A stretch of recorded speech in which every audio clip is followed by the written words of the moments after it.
আজকে সকালে উঠেই দেখি হেমন্তবাবু এসে হাজির।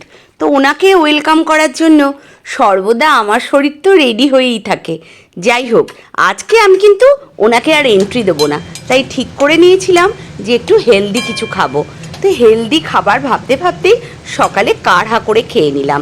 তারপরে ভাবছি এত হেলদি খাবারও তো খাওয়া ঠিক নয়। আমি একটু ময়দা মেখে ফেললাম।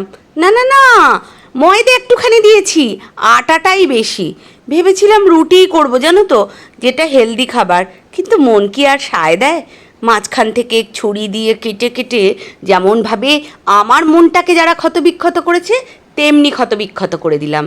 তারপরেই আমি আমার প্রিয় খাবারটা তৈরি করতে লেগে গেলাম।